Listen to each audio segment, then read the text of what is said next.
नमस्कार साथियों, कुछ बात करें यूट्यूब चैनल पर एक बार फिर आपका बहुत बहुत स्वागत है। आज हम बात करेंगे चीन ने 9 दिसंबर को जो हमारी अरुणाचल प्रदेश की तवांग घाटी है उस पर जो घुसपैठ की कोशिश की उस पर बात करेंगे। तो 9 दिसंबर को चीनी सैनिकों ने अरुणाचल की तवांग घाटी में घुसपैठ का असफल प्रयास किया और उन चीनी सैनिकों को सीमा पर तैनात हमारे जवानों ने लाठी डंडों से मार मार कर भगा दिया। इसके वीडियो भी वायरल हुए हैं जब हमारे सैनिक हर्षोल्लास के साथ अपने हाथ ऊंचे कर करके मतलब अपनी विजय का उद्घोष कर रहे हैं। लेकिन दुख की बात यह है कि हमारे देश के अंदर कुछ प्रभावशाली लोग इस तथ्य को मानने के लिए तैयार नहीं हैं कि हमारे सैनिकों ने चीनी सैनिकों को मार मार भगा दिया है। उनका कहना है कि सीमा पर हमारे सैनिकों की पिटाई हो रही है, यानी पिटाई शब्द का इस्तेमाल कर रहे हैं। इस तरह वे हमारे सैनिकों को हतोत्साहित कर रहे हैं, उनके मनोबल को गिरा रहे हैं।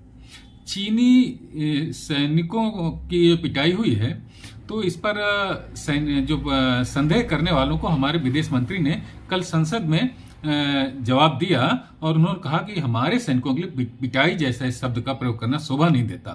क्योंकि हमारे विदेश मंत्री बहुत ही सभ्य और सुसंस्कृत व्यक्ति हैं, इसलिए उन्होंने इसी भाषा में हमारे जो सवाल उठाने वाले लोग हैं उनको जवाब दिया है। ये मैं अखबार की जरा कटिंग और दैनिक जागरण ने कल यानी 19 दिसंबर को जो संपादकीय लिखा था उसकी जरा सी आप कटिंग देख लीजिए, फिर हम आगे की बात करता हूं। ये देखिए साथियों, आज का ही दैनिक जागरण समाचार पत्र है।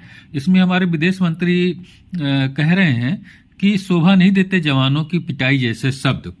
उन्होंने आगे भी कहा कि देश के जवान यांगत्से में 13,000 फुट ऊंचाई पर डटे हैं और सीमा की सुरक्षा कर रहे हैं। उनकी सराहना और सम्मान किया जाना चाहिए। यह शब्द शोभा नहीं देता।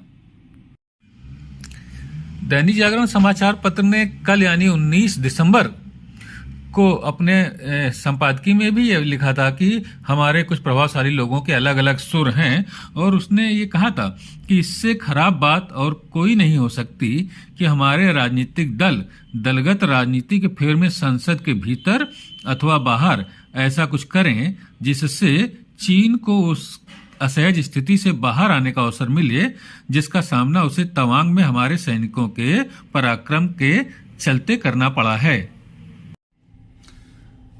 तो देखा आपने साथियों, लेकिन ऐसे शब्दों का प्रयोग करने वाले हमारे देश के अपने प्रभावशाली लोग अपनी आदतों से बाज थोड़ी आएंगे।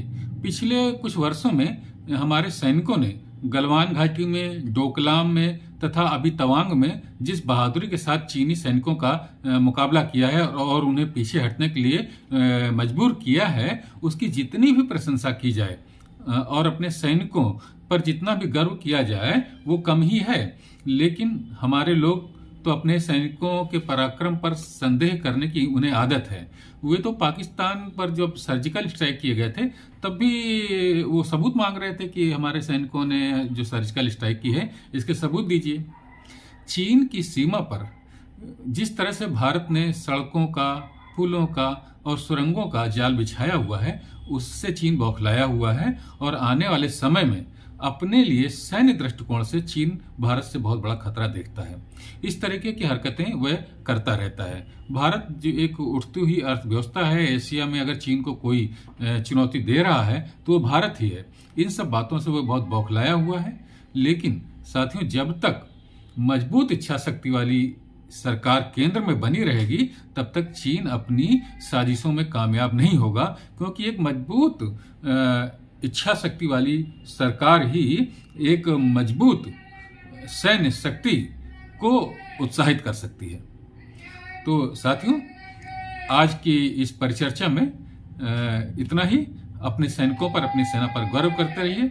कल किसी और मुद्दे पर आपसे बात होगी। तब तक के लिए नमस्कार, जय हिंद, वंदे मातरम।